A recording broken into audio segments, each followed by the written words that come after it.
Olá e bem-vindos ao Falando de Mercado, uma série de podcasts trazidos semanalmente pela Argos sobre os principais acontecimentos com impacto para os setores de commodities e energia no Brasil e no mundo. Meu nome é Camila Dias, eu sou diretora da Argos no Brasil e no episódio de hoje eu converso com Rebeca Gompertz, repórter dos mercados de gás, sobre o recente lançamento de um preço de paridade de biometano pela Argos. Bem-vinda, Rebeca. Obrigada, Camila. Rebeca, o que é o preço de paridade de biometano que a Argos acaba de lançar? Camila, nós lançamos 3 preços diários. Um para o Rio de Janeiro, outro para o norte de São Paulo e outro para o sul de São Paulo. Eles representam o preço de entrega do biometano na malha de distribuição, sem considerar o preço do frete. É um preço composto por uma parcela que representa o custo médio das distribuidoras para adquirir gás fóssil naquela região, somado ao prêmio relacionado ao atributo verde. Esse atributo verde corresponde ao valor adicional que o produtor conseguiria monetizar vendendo CBIOs,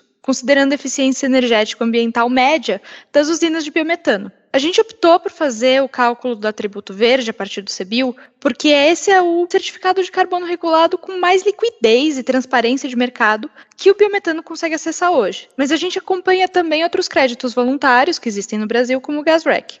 Caso algum deles ganhe relevância e haja transparência entre os participantes para reportar, acreditamos que a gente ia conseguir incorporar isso ao preço facilmente. E qual que é a importância, Rebeca, de existirem indicadores de preços nesse mercado? O lançamento traz maior transparência para esse mercado, que ainda não tinha um norte para sua precificação. Geralmente, os produtores de biometano determinam seus preços caso a caso, dependendo de uma série de fatores, como a necessidade do consumidor pelo atributo verde, a rota de substituição energética, porque o biometano pode substituir o diesel, por exemplo, e os custos de logística. Inicialmente, o setor de biometano olhou para os preços de GLP como referência, porque as indústrias só precisam de pequenas alterações para trocar um combustível pelo outro. Mas o mercado de GLP é muito mais consolidado e estável em fornecimento do que o de biometano. A indústria internacional de petróleo e o câmbio também influenciam o GLP, o que leva a distorções que não refletem necessariamente as condições reais do mercado de gás natural renovável. Hoje, os participantes de mercado ainda estão aprendendo a monitorar o setor de biometano, já que as suas estruturas de produção e fornecimento são novas no Brasil.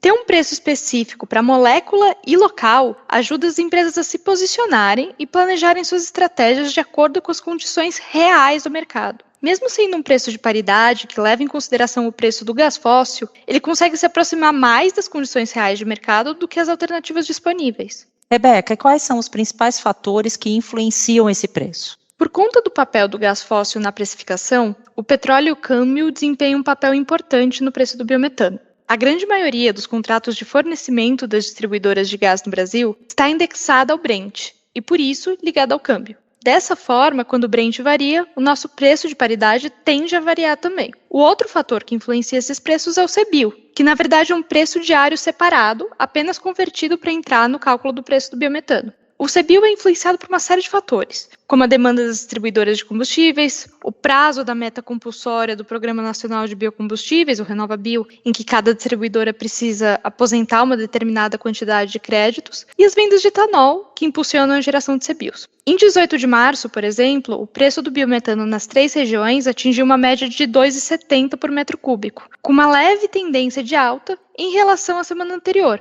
impulsionada pelo aumento do preço do petróleo, mas contrabalanceada por uma queda no preço dos CBIOs. Muito interessante, Rebeca. E para além disso, o que está acontecendo no mercado que pode influenciar o preço do biometano? No pano de fundo, a gente tem a discussão do projeto de lei Combustíveis do Futuro, aprovado pela Câmara dos Deputados em 13 de março. O texto prevê a criação de um programa de descarbonização do produtor e importador de gás natural por meio do biometano, com metas anuais de redução de emissões a serem definidas pelo Conselho Nacional de Política Energética. A pauta segue em análise do Senado Federal. Foi uma iniciativa muito bem recebida pelos produtores de biometano, já que impulsionaria a sua demanda, mas muito questionada pelos consumidores, que não querem a obrigação de pagar por esse produto mais caro do que o gás fóssil. Há também pelo menos 10 novas plantas de biometano previstas para concluírem suas obras em 2024, elevando a oferta disponível no mercado. A ZEG Biogás, por exemplo, prevê iniciar uma usina de biometano de 30 mil metros cúbicos por dia no estado de Minas Gerais no segundo semestre desse ano. A empresa pretende explorar o mercado fora da rede, na região, e espera assinar 4 contratos adicionais nesse ano, além de elevar a capacidade de produção. Pois é, Rebeca, o mercado parece estar em um momento crucial de desenvolvimento e o lançamento de preços de paridade pela Argos com certeza vai ajudar a orientar a tomada de decisões das empresas. Obrigada por nos trazer esses insights, Rebeca.